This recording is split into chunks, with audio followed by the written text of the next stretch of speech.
The interview will be video audio recorded and will form part of the Yñiguez family and Veteranos Sacramento's Mexican American Servicemen Oral History Project that will be housed at the Center for Sacramento History. Do you agree to this recording? Absolutely. Today is 16. October 16, 2023, and it is 12:37 a.m. and we are at the Center for Sacramento History. So if you would kindly state your full name and spell it, and let us know if you have any accents. Any accent? Accents. Oh, yes, acento. Okay. Richard Yñiguez, that's Richard, Richard, I think. Last name Yñiguez, or Yñiguez, which is Yniguez. And I would always place the accent on the Y, which is Yñiguez, not Yñiguez, not Yñiguez, but Yñiguez. And there's the tilde over the N. That's the correct spelling. Okay, great.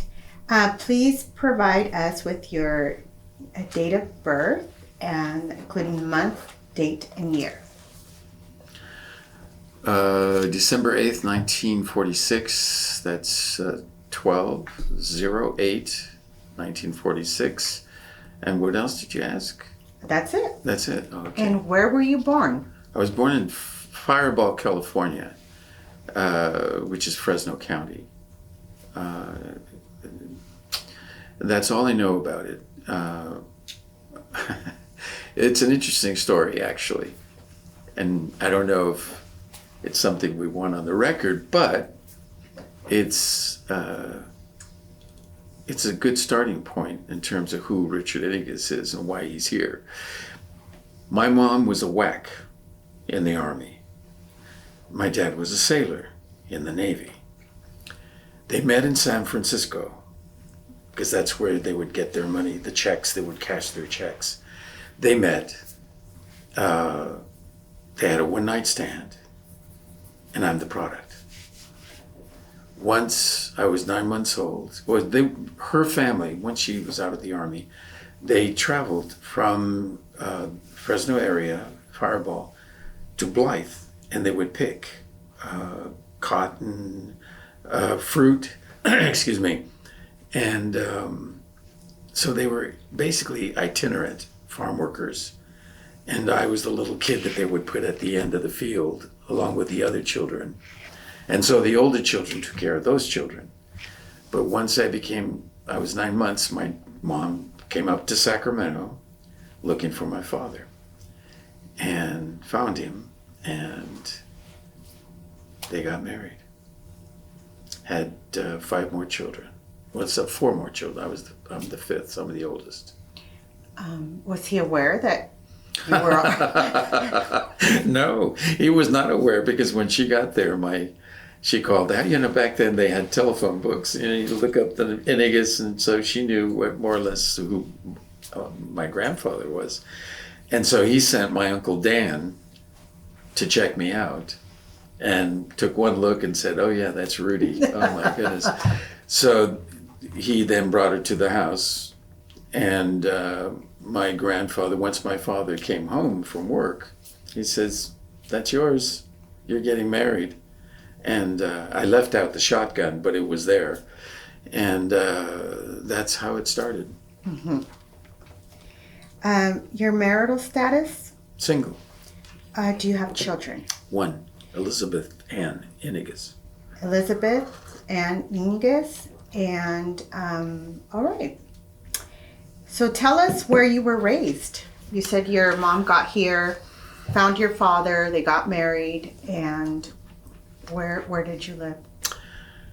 Oh, well, that's interesting, because my earliest recollection first was Albany. Albany or Auburn? Albany. Albany, in the projects. All I remember is starting fires, because we played with matches.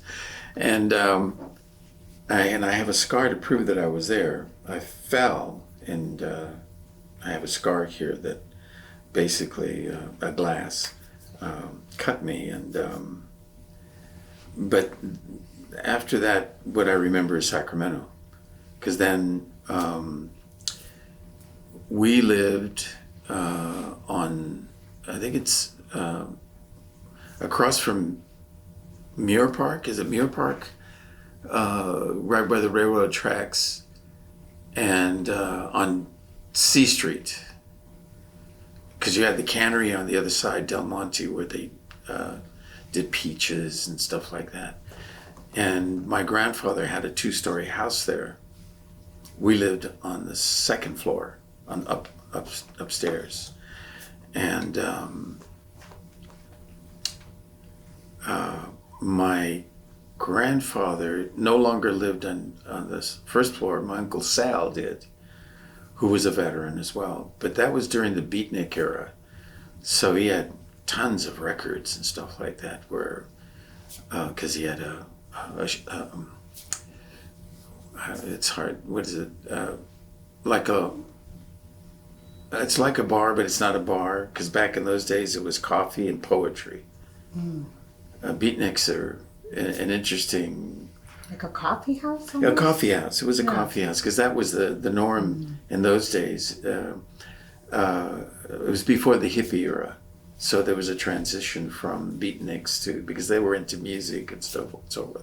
And Uncle Sal was a creative, worked in wood, and I'm pretty sure he was a poet, because that's what he motivated people in that way with music and so forth. And his music, you can imagine, let's say, 4 of these with albums, just full of albums, and that's what he would do. Eventually, we moved from upstairs downstairs, and as your family grew, as more kids came, you needed more space, or? Yeah, I didn't pay attention to that, but all of a sudden there were kids there. I had brothers and sisters, but we moved downstairs, and I was, at that time I went to Washington High School. No, Washington Elementary School, which was close by, if I recall. Oh, no, Immaculate Conception. That was another school I went to in the area there. And I remember she stood out. There's a statue with her hands, and she was on top of the world. Those are the memories of a little kid, yeah. So you were there from what age to what age? Do you remember? Oh, my goodness. That's okay if you don't. Well, I remember in Albany, I must have been 4 or 5, but I remember it. And Sacramento, I had to be, I would say 6. And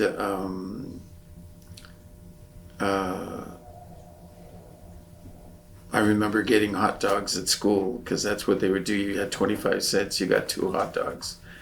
And,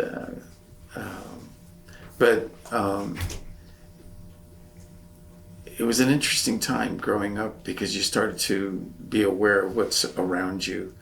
And I remember Washington Elementary was a big school for us. I mean, it was like a brick building and cold, and yet Immaculate Conception was smaller and warmer.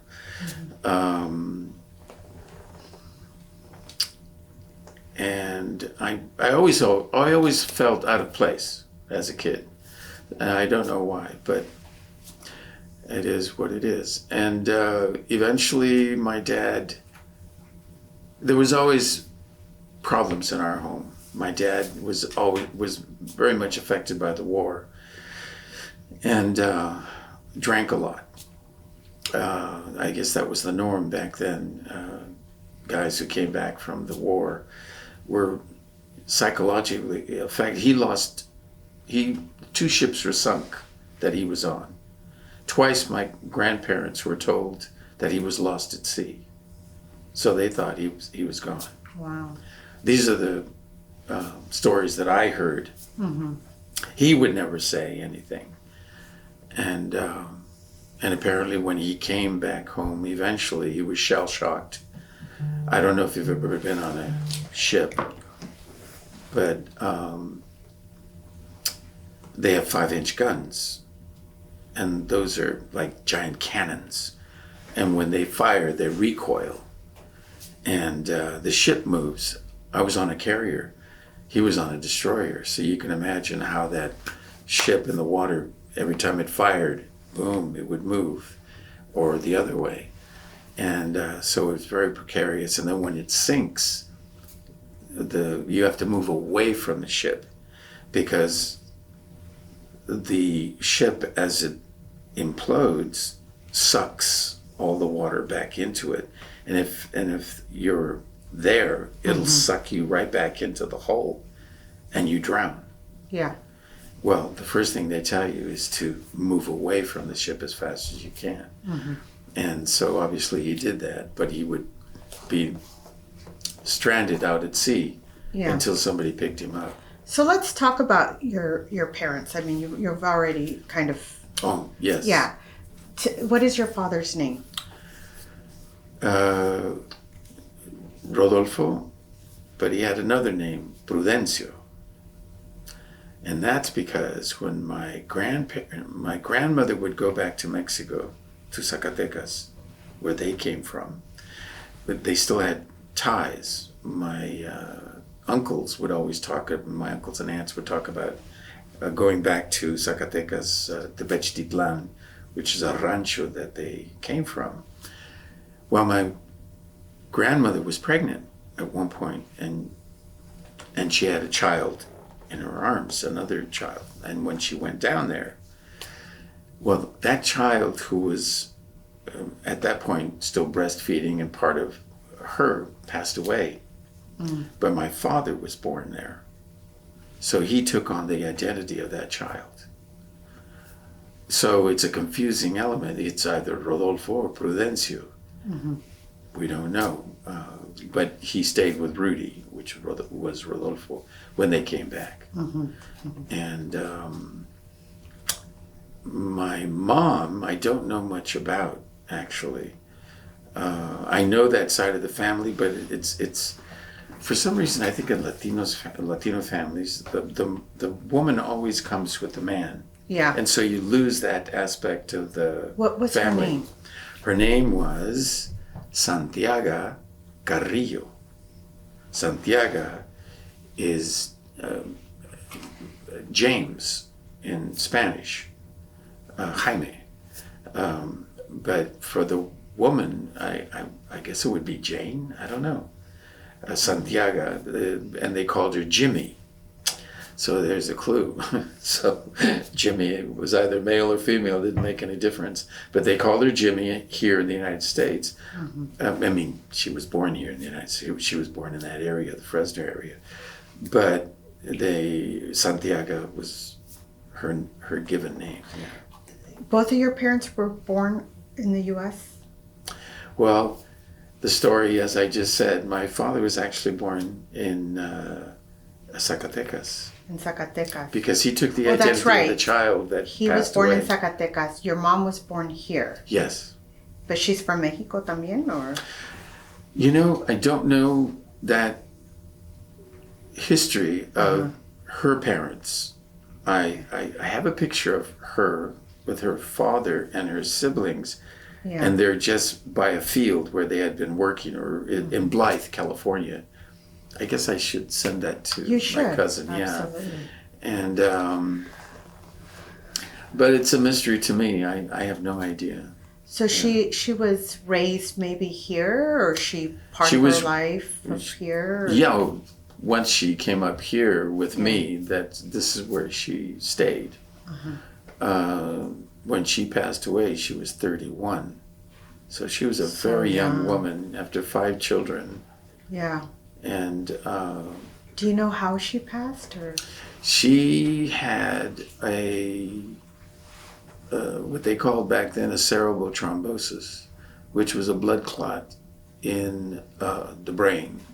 But back in those days, they didn't have the anticoagulants or means to operate that deep in the brain, I would imagine. And she lingered for a month until she passed away. And we were too young to go see her because you had to be over 12 years old to go to visit. Wow. And you said you were 11, I think you told me that. Yes. When she passed. Yeah. Okay, so you also mentioned she was in a WAC in World War II, right? And your father was in the Navy. In the Navy, In the Navy. So what do you know about their service? Well, my mother, I don't know much about. I know there's a photograph of her in uniform, which I would have to look for, or my sister can get it. Beautiful woman, and it's a black and white photograph, but you can see that the uniform is military, and she's wearing a hat, I think. I don't know why she was in San Francisco or how that worked as a WAC. My father, obviously, because San Francisco is a major port, so and this was, it had to be end of 1945 or the beginning of 1946, because I was born 9 months later. So it had to be within the same year.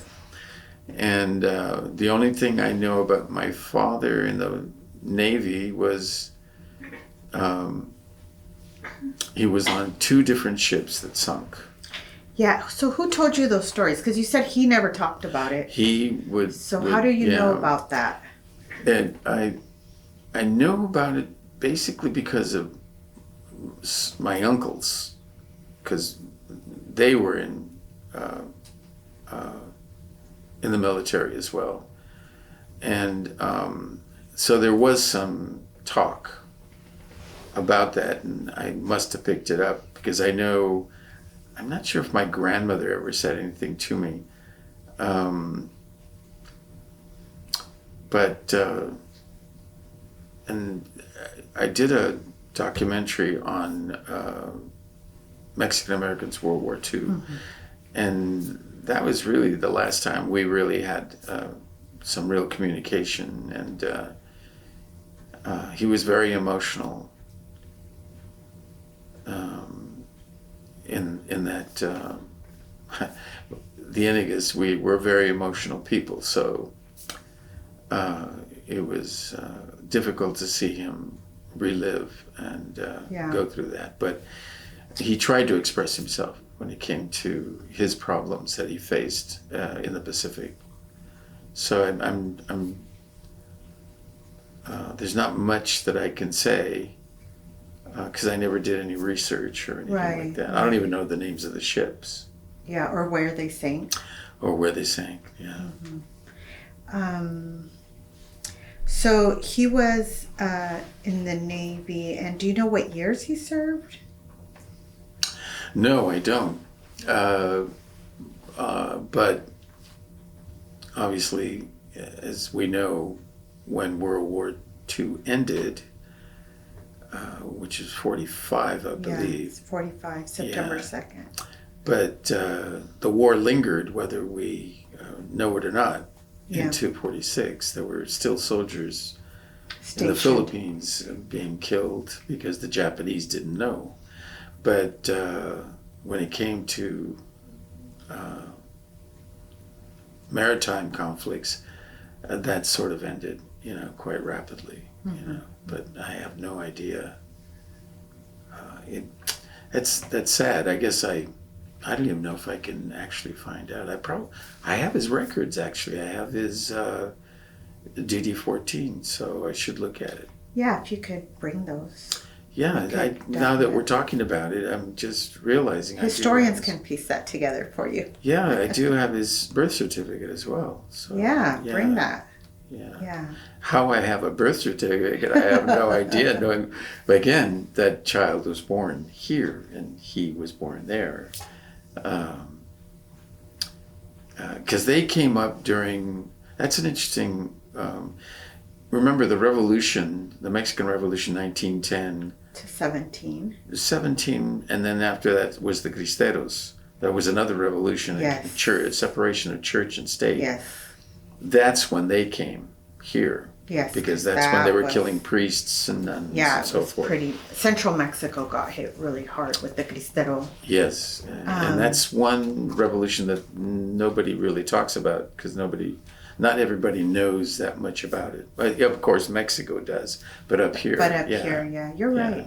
I yeah. agree with that It's a fascinating, story. yeah.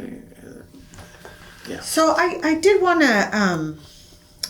to talk to you a little bit more about you mentioned your dad drank a lot and he probably had some PTSD. I mean, I can't imagine having they didn't that. know what that was back then. Yeah. And so is there any recollection of some of his struggles or like Yes. did you notice, I mean, I know you're a child, but like did you notice any of those inner demons or can you walk us through some of that or? Well, I think basically because the pressure he had gone through, which is no different than the men coming back from Iraq, Afghanistan, et cetera, et cetera. Right. When you witness, he did tell me something. Now that recollection. He told me he was on board ship, and they were out in the Pacific.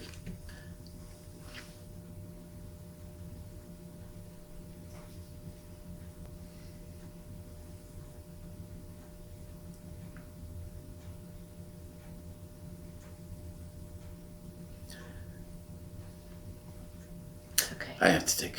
Yeah.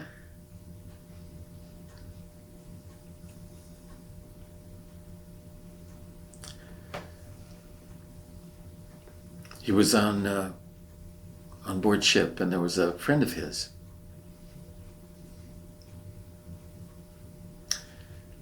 And the friend gave him, I'm not sure if it was St. Christopher medal or something to that effect.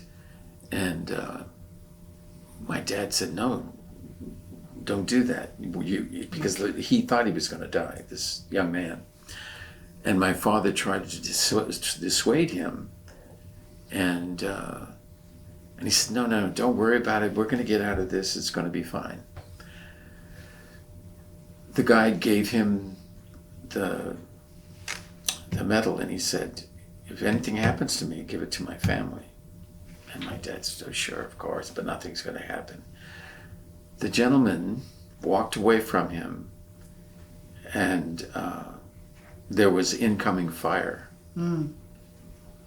A shell that hit the ship. But he said, and this is extremely graphic, but he said that he was walking away from him. When the shell hit, it took his head. Oh no. And the body kept walking. This is one recollection my dad gave me. And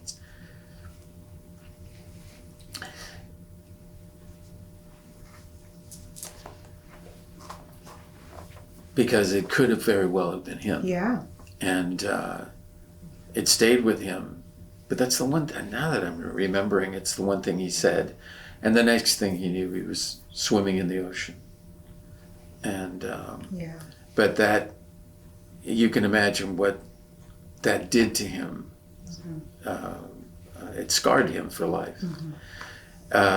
The other sinking I don't know anything about, but that's one thing he mentioned to me that I just now recollected.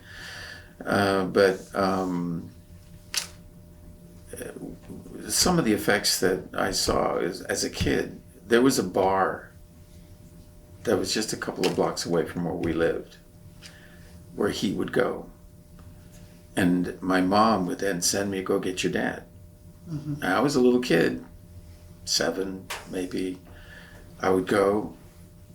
Everybody knew who I was as a kid. In fact, they gave me you know those grab 'em machines. There was one in there, and somebody got a 45, but it was plugged up, an old military gun. And I remember they gave that to me, and it was like, wow, I felt terrific. But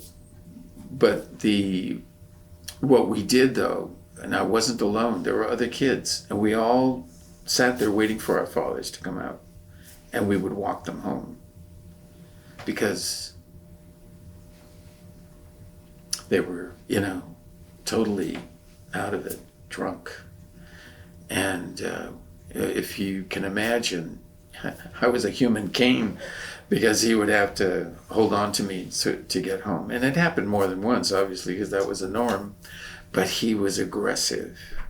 He was a bad drunk. And everybody wanted to stay out of his way. Mm-hmm. And, but that was our life then. He would, terrorize everybody, no matter who. And that happened. That kept going until, my mom died and I left because nobody wanted to be around when my father was there because he was just an angry person. Mm-hmm.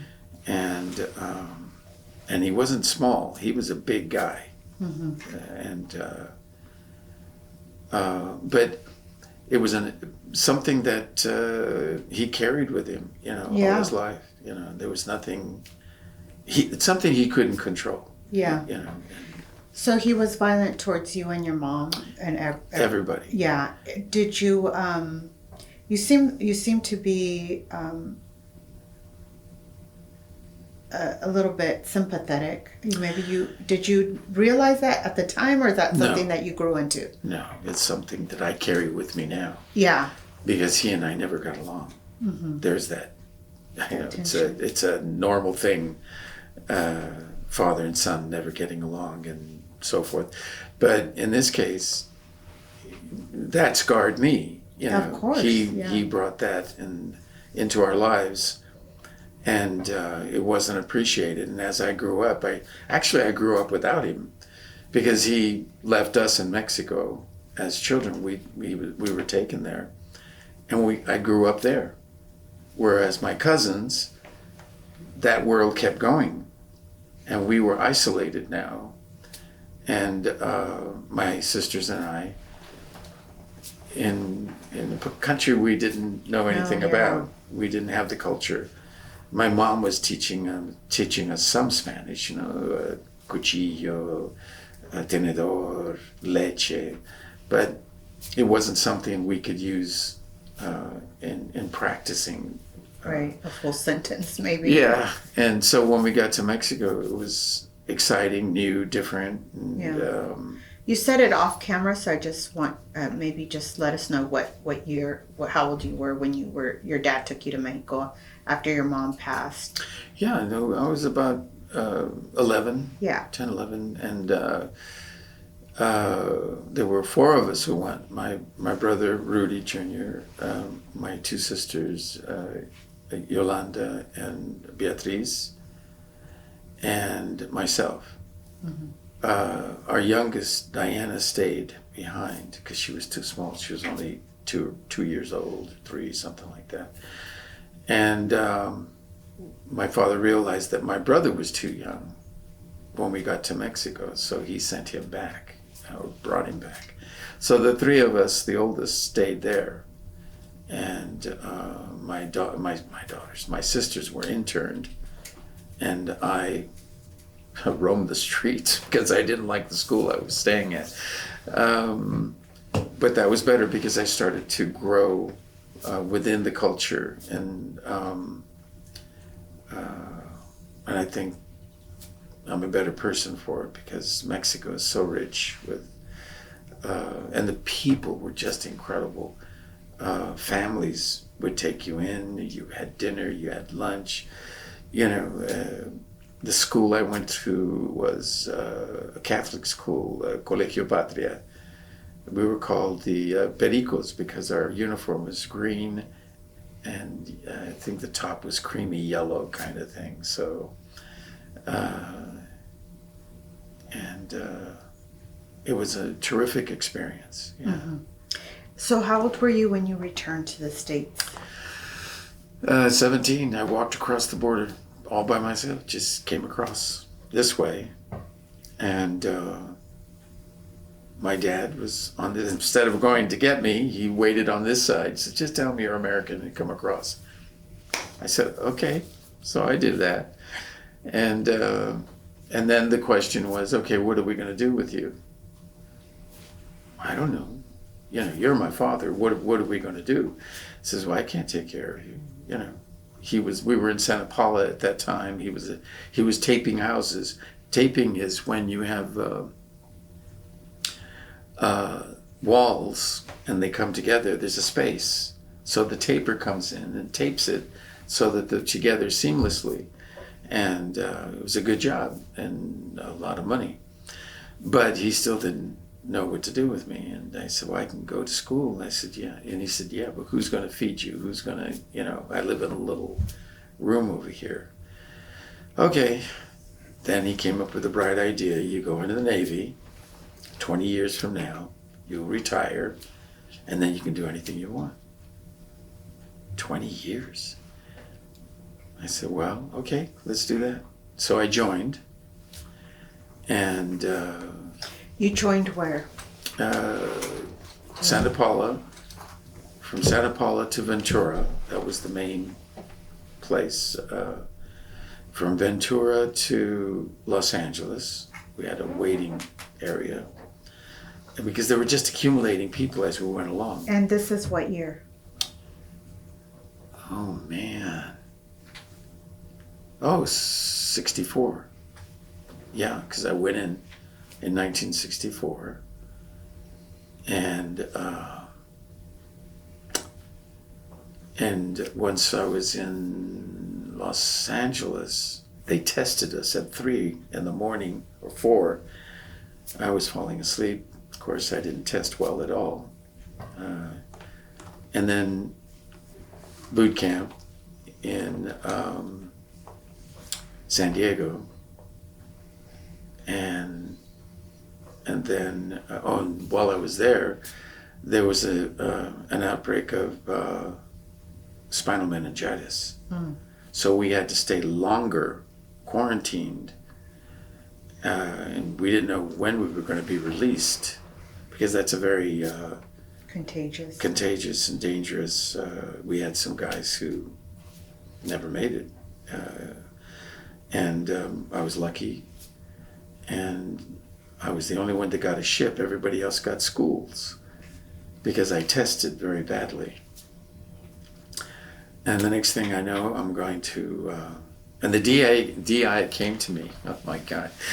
This guy was, something like Popeye with his hat down to here, Navy hat, and he talked like that, hey, Rich, you got a ship. Be proud. You got a ship.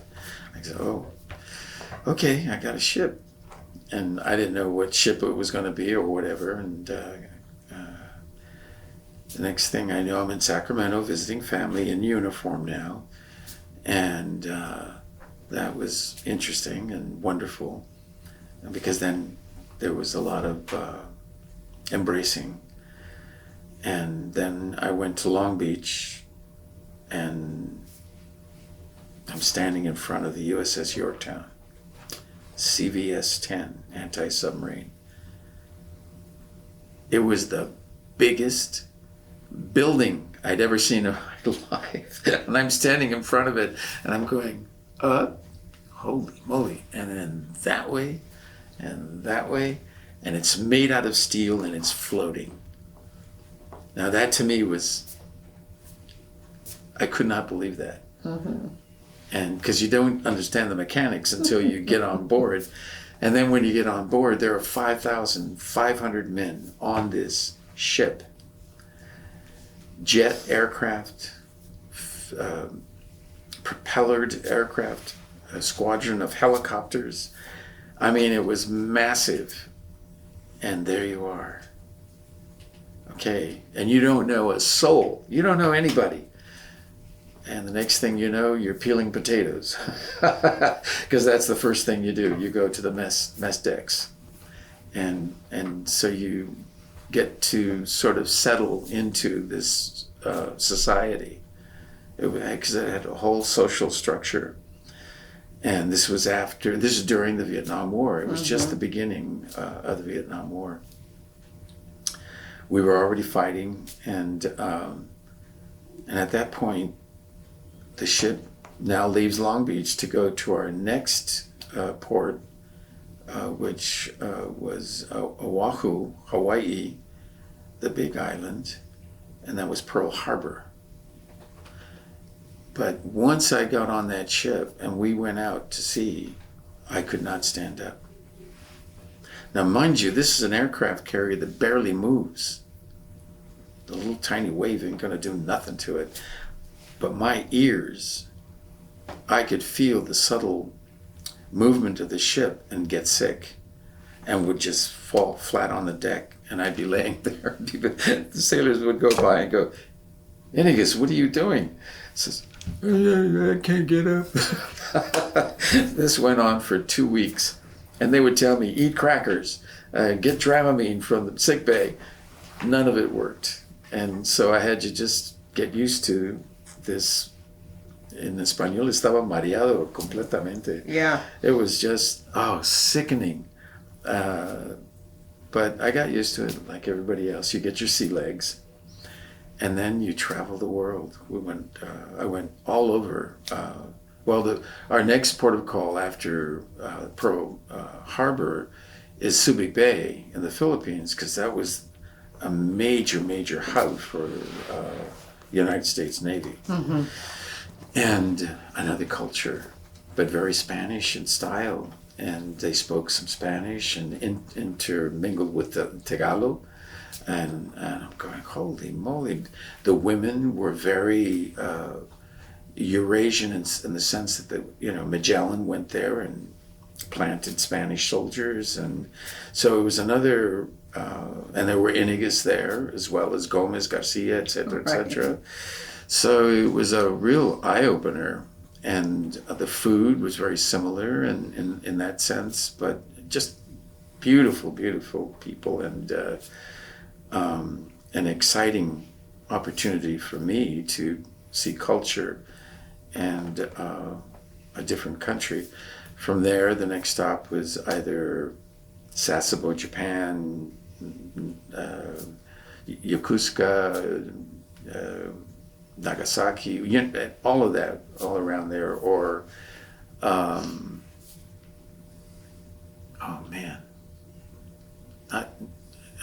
don't want to say Iwo Jima, but it's out there, another part of Japan that was very prominent during the war, and then Hong Kong, and then from Hong Kong to Thailand, Bang Sang. And then I would take a train to Bangkok. Oh, I love the whole concept of new cultures, Japanese, the Thai people. You were soaking it up as a young man. And all of that would pay off later on in bundles.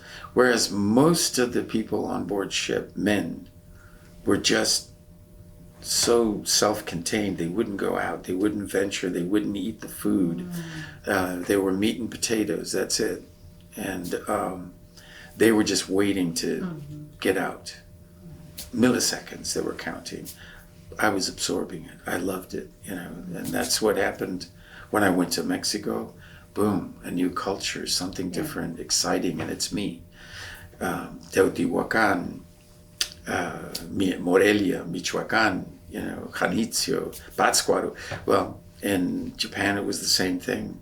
Yeah. I visited everything I could and absorbed it, and the people and the food, and that was the difference between me and them, the other shipmates that I had. Yeah. And then Vietnam, that was a war. We were firing onto the mainland. Now I was in a gunnery department, and we had to load those weapons and fire onto the mainland as support for the ground troops. And you don't know where those shells are going, how many people potentially you were hurting. But we did it. That's what we were there for. And then I became the ship's armorer, taking care of all of the weapons on board, all the ammunition. I was 19. And now I was in a division of 33 men, and I was running it. It was part of just growing up and being getting into leadership positions. When you're in combat on the ship, are you having any flashbacks of your father? Are you connecting maybe that this is something he experienced, or are you just not even making those connections at the time? No, you don't have that luxury. Remember, my father and I. Yeah. It was almost, listen, when your father, my father, we're in Irapuato, Guanajuato, because that's where I grew up in Mexico. And we're going to go to the square, the town square, where everybody was, on Sunday, La Plaza Central. Right.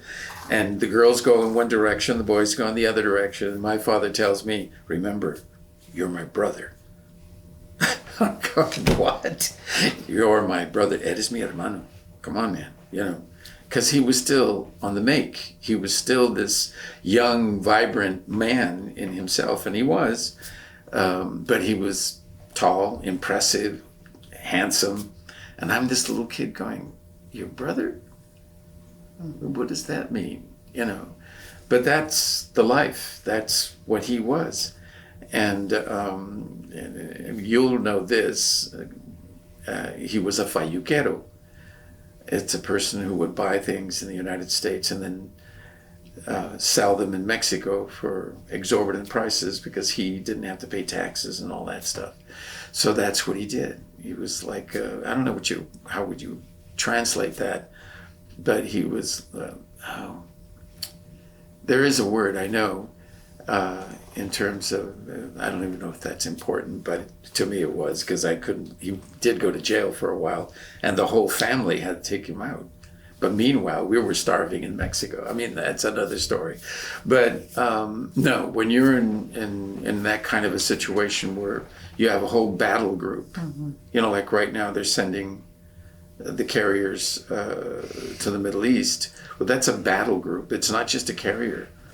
Yeah. In most cases, there are 5 destroyers, 2 cruisers, and potentially a submarine of some sort or something. That's because that carrier is the heart, the hub of defense. So that's what we were. Mm-hmm. And when you're out there, there's more than one carrier. I remember being on deck, and you could see 4 carriers in the same area.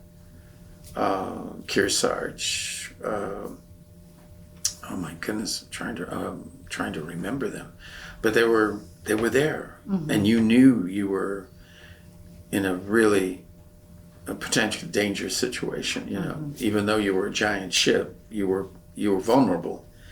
At one point, there was a Russian submarine, because the Russians and the Americans always played chicken, especially during that time, and that was very dangerous. We had a Russian submarine coming at us, straight amidships. That's the middle of the ship. And the captain would say, unfortunately, we have a submarine coming, a Russian submarine, and I've hailed him several times, and he's not paying attention. So this game can get a little tricky, so please be aware. So he warned us. Meanwhile, in the air, we had Russian they're bombers, giant bombers, Russian bombers, and they're above us. And so what happens? All of a sudden, you see a destroyer heading towards us. I mean, full speed. You can see the wake behind it as it's moving to be between the carrier and the submarine. Because there's a saying in the Navy, sacrifice a few to save many. So the destroyer was putting itself in harm's way to save us. Wow. The Russian submarine just dove at the last minute. It was you think about it now. At the time, it's wow. But when you think about it, that could have been the start of World War II and World War III. That's what we were all thinking. So there was a lot of tension, and right there off the coast of Vietnam. So Those are things you look at and you think about now, and it touches you. You know, back then you're just in the heat of the moment. Okay, what are we going to do? And these young guys were talking like they were John Wayne. You know, they didn't realize that they could die. They just never thought in those terms. Did you? Oh, of course, I was Mexican. I wasn't that dumb. I knew where I was. I knew because I came from a culture that you were aware of death, and it was ever so present. And I think American youth, unfortunately, it's never touched them. They never see it. In Mexico, I witnessed that, you know, as a child, because it's there, and you know that. But it's just something you take in. But when you're on a ship like that and you see these young men just talking like, oh, you know, we're tough, we can do it. And it was that John Wayne syndrome. And no, I was always aware. I always knew where my shoes were, my pants were, my keys to the locker where the weapons were, you know, everything. You were prepared. And I always told my guys, be aware. And, you know, if something happens to me, here are the keys, you know where they're at, you know where the weapons are, you know where the ammunition is. So, yeah, we were always prepared. There's a lot written about Vietnam and what happened on the ground. Very little of what happened on ships. Yes. So, what would you want, you know, us to know about that experience? And there's a lot of, for instance, you know, the mustard gas and all of that stuff that happened on. Well, mustard gas was actually World War I.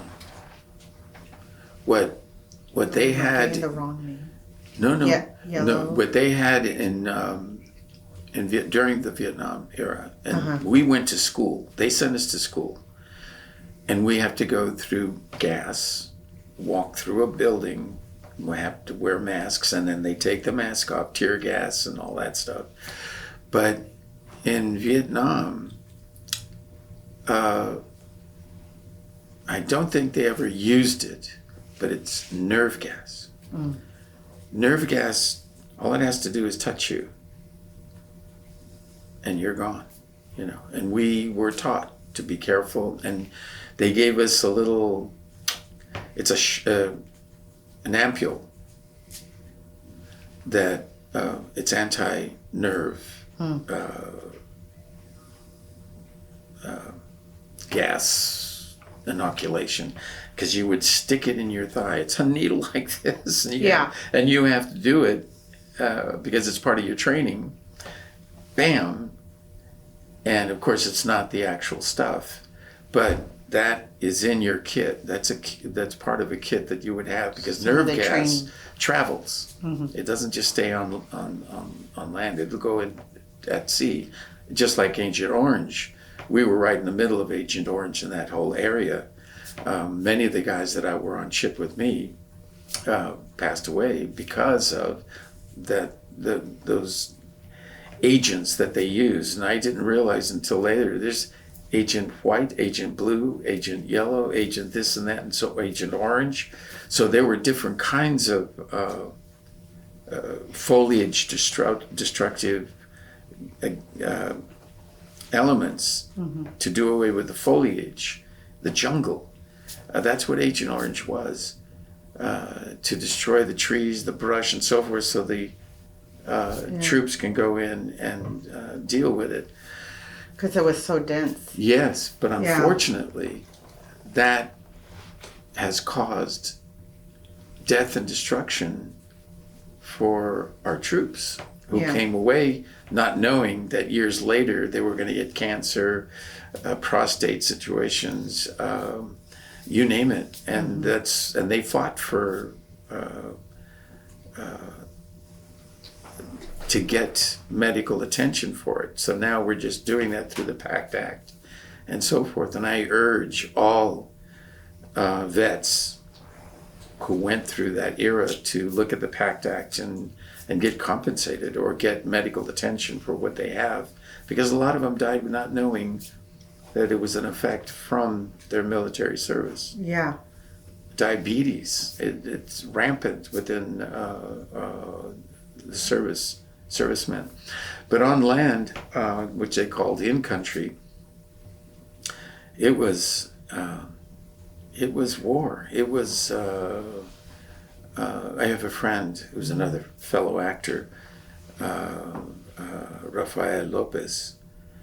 He was an army medic in Vietnam, and he tells the stories of, and to this date he shakes. He does not shake. He's always, and I go, Rafa's, what are you doing? He says, oh no, this is just part of what I went through. And it's psychological. He's PTSD is to the extreme. Yeah. And yet he was an actor, he was a director, a producer. He did all those things, but he still, to this day, and he's my age, still shakes and goes to classes, PTSD classes that they have. And he's compensated by the service, but it's not enough. Yeah. You know, his quality of life is really Poor. Yeah. So you were. I have cousins though that were in country. One already passed away. That's Danny, and I'm pretty sure his sickness was based on Agent Orange and so forth within the area that he was fighting. Yeah. And his brother, David, is, oh my God, is such in bad shape. But there's no advocate for them. And I told him about the PACT Act so he can get some kind of compensation. I mean, he's had so many complications when it comes to his health. Pobrecito. And can hardly, he's, I think, paralyzed on one side and walks with paralysis. And they deserve more than what they got. Yeah. It's like you don't lose your life in the war, but you lose it slowly. Exactly. After. I have other cousins that, because of that, cancer. Yeah. And they're going through treatments. And I told one about the PACT Act, and he followed through and is being compensated. Yeah. He'll never be the same. He'll forever have to go through medical situations, but at least he's being compensated to a certain extent so he can have a better life for his children and his wife and so forth. Yeah. How long did you serve in the Navy? I served I went in when I was 17 and a half. So you're supposed to be in for 4 years. Since I went in when I was 17 and a half, I was discharged at 21. So I left the Navy at 21. So you didn't do 20 years as your dad no. wanted you. Oh, that was the story. Yeah. No, they wanted me to, because of my unique position on ship as the ship's armorer, they wanted to send me to another carrier in the Mediterranean because that was a unique position and unique job. And for 9 years. So it was starting. That meant you're going to ship over. And then you get, they give you a certain amount of money to do that. And your salary goes up. Well, I was already going to be a second class, a petty officer at that point. But I left before that happened because I decided, no, that's not what I wanted to do. You don't have control of your life. They do. They tell you where you're going, what you're doing, and so forth. And in some cases that can work, but I wasn't married, so you start thinking, well, what if I want to get married? What if I don't want to go to sea that day? And so you start weighing the possibilities. Yeah. But as a life, it is a solitary life. My brother was in submarines, which is a really incredibly... you have to have psychological tests to be in that kind of situation, and they only accept certain people. And he's that kind of person, so it was easy for him. Well, I don't know how easy, but he was in submarines. And so I decided not to. Mm-hmm. And at that point, I left the Navy. I was stationed in Long Beach. And my buddy and I, he left too. And so I stayed with his family in Montebello, California. Mm-hmm. And, oh, no, wait a minute. No. That didn't happen until later. No, from there I had to look for work. I didn't know what I was going to do. And what I did in the Navy wasn't helping me in real life. But I thought about acting. I said, And the GI Bill gives you that opportunity to go to school. I took one class. I found this place that teaches you, and I didn't like it. And so I looked for a job that would give me a place to live and I can go to school. And so I wound up in a mortuary in on North Broadway in East Los Angeles, Lincoln Heights. And so I was a night attendant, meaning at night I would receive the deceased. But during the day I was going to East Los Angeles College. Mm. So I said, got to take care of my money, so business administration, that's what I wanted. But I still had this idea about acting for some reason. There was something about that whole thing. I was in Mexico. The one thing that I did was always go to the movies. I saw films from all over the world in different languages and Mexican movies and rancheras and, Yeah, I love the whole pageantry of being on a horse singing a song, which Pedro Infante, Luis Aguilar was my favorite, Jorge Negrete, all of those. Mm-hmm. But I also remembered Roy Rogers when I was a kid, because when I was a kid, you had 7 Coca-Cola bottle caps and 25 cents, and you got into the movie house in Saturdays, and you had a cereal, you had a movie, and cartoons, and we used to do that as little kids. My dad would just drop us off, and there I had my siblings, and we would sit there and watch movies.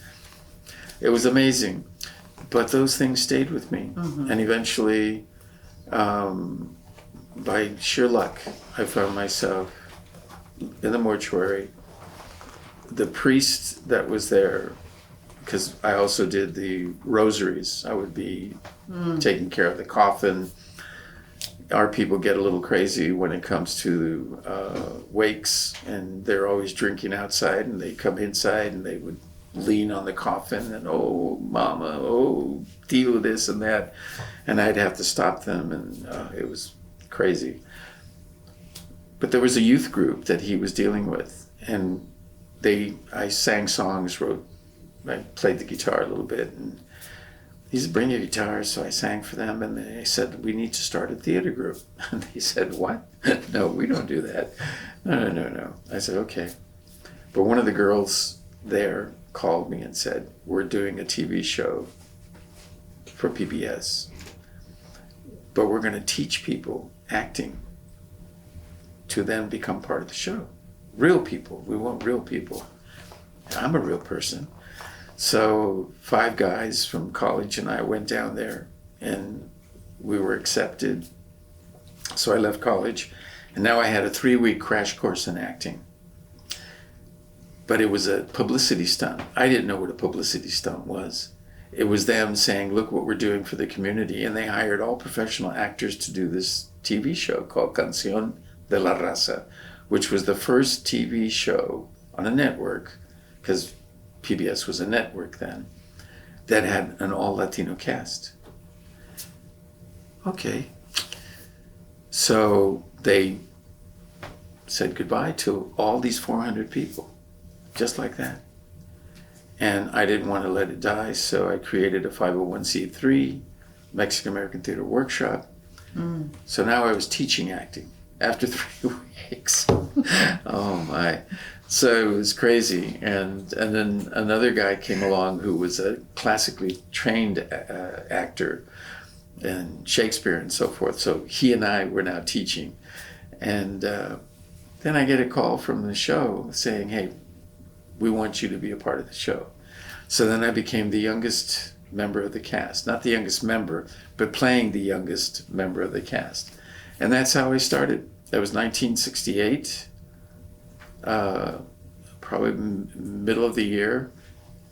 1 year after I was discharged from the Navy, I was now acting in a real show, a 3-camera show, which you would do sitcoms with, but we were doing drama. And I learned by doing it.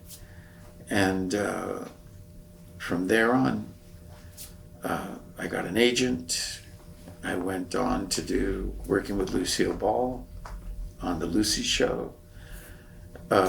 Marcus Welby, those were the shows back then that were popular that I happened to be a part of. Heart to Heart, The Man in the City with Anthony Quinn, I did 2 of those. And he was interesting.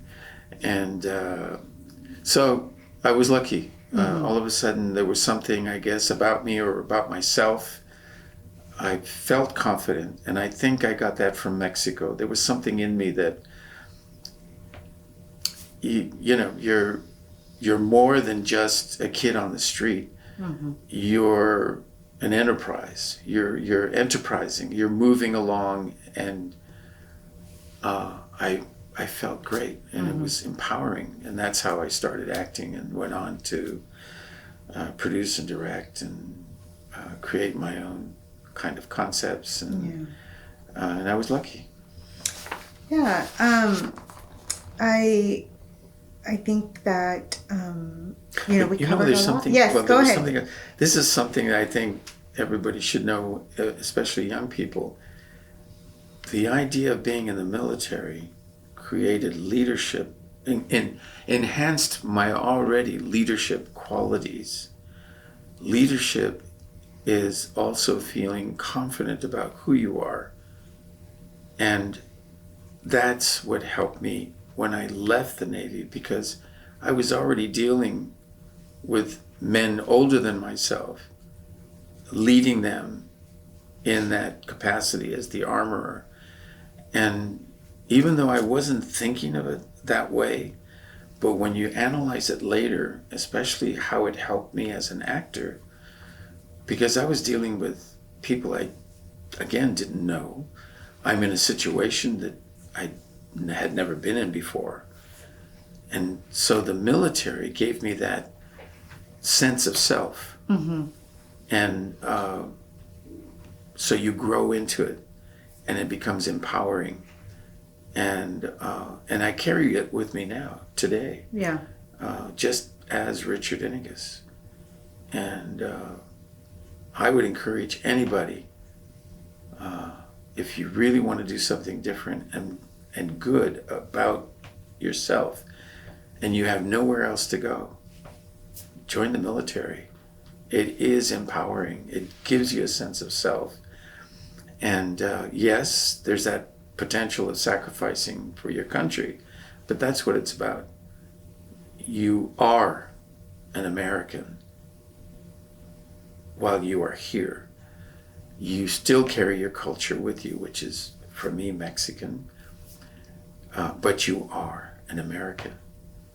And even though they don't see you that way in America because you're Mexican, but because you carry it on your sleeve, but in essence, you are an American, and you should be proud of it and wear it proudly. Do you think going into the Navy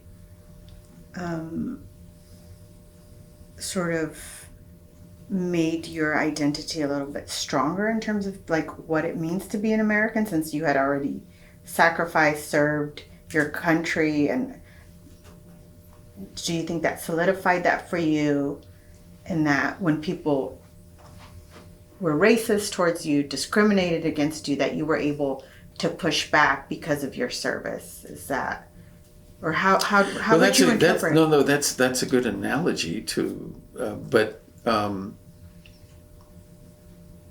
it's interesting because once I got into the film industry, there was that element of racism because I was the only Latino, only Chicano, because I saw myself as a Chicano.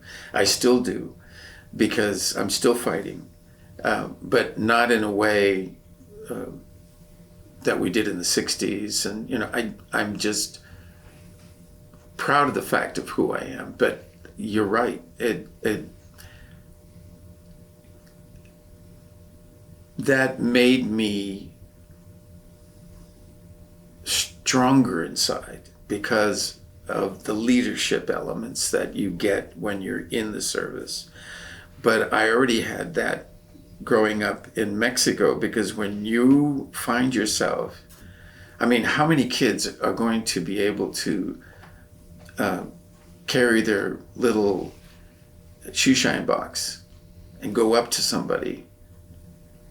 Yeah, it requires some confidence. Oh, yeah. And you're happy about it. Hola, señor, ¿no quiere que le bolee los zapatos? Mira, yo lo puedo hacer. Ándale, 1.50. And they look at you and they go, wow, this kid's got, But you did it because you're taking the money back home. Yeah. And a lot of kids don't have that here. When you're selling chiclets, nobody understands that unless you're there in Mexico. And you see these little kids coming up to you, and there's 4 or 5 of them, and they're all selling the same thing. And you go, hey, okay, you. So you buy it from everybody. But they have that gumption of commerce. And commerce translates to confidence. And not being afraid to cold call that client and say, hey, I'm selling this today. What do you think? Is it something you're interested in? I know you don't know me, but let's have a cup of coffee or something. So you have all of these elements inside you. And racism, I have to say, is there. But, you have to look at it from the point of view is that there's ignorance in the community that you live in. They don't know you. You just look different. But once they get to know you, they appreciate the fact that you're there. And you have to show them that. That's your responsibility, because every time you walk out your door, you're representing your community, the whole community.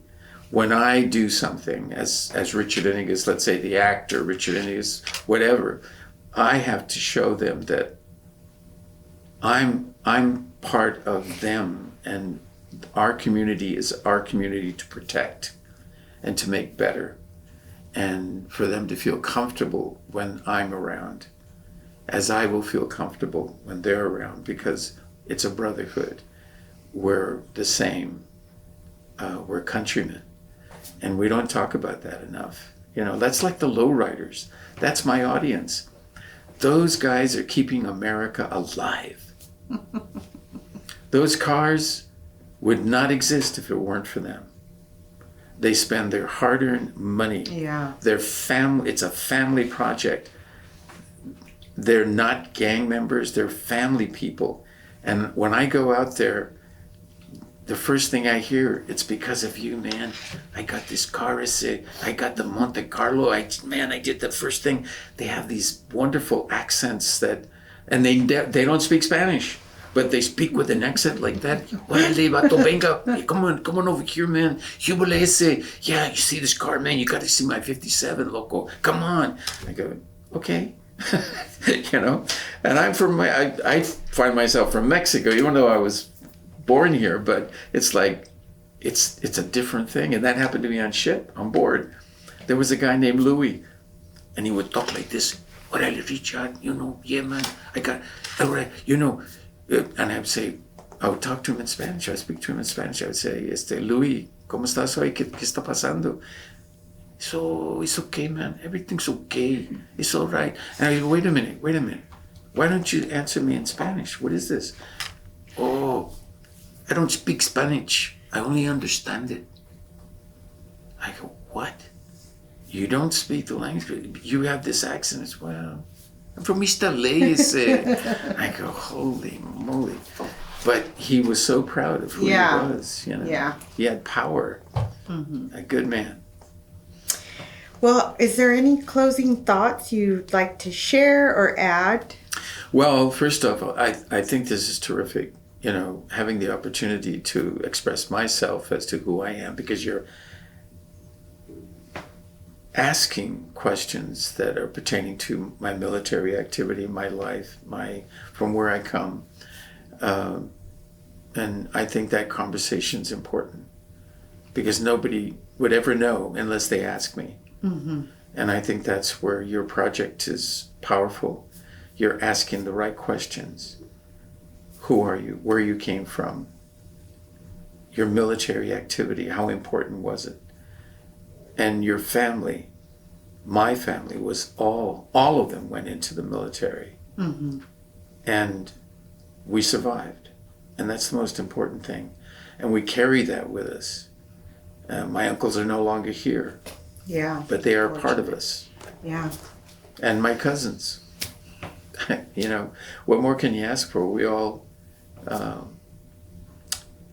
share those wonderful moments. I think it also represents like the legacy, right? Not only of your family, but there's other military families Yes. in Sacramento that sacrificed in the same way, and it's part of that history that we are trying to capture on film so that and folks can watch and learn really from your story. So we thank you for being so vulnerable with us, for sharing those hard moments. I think especially talking about your father was difficult to relive, but we I think in that way we can capture part of his story as well, even though he's no longer here. You can't blame them for what they didn't know, what was affecting them. Yeah. And we have to be tolerant. We all have our own idiosyncrasies or demons, but we can deal with them now because we have ways to do that. Back then they didn't. Yeah. And they died that way. But we can change that, Yes. And people have to understand that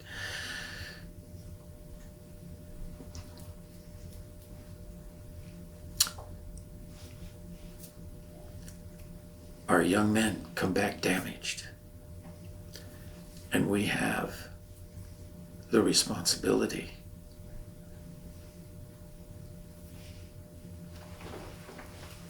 to fix them.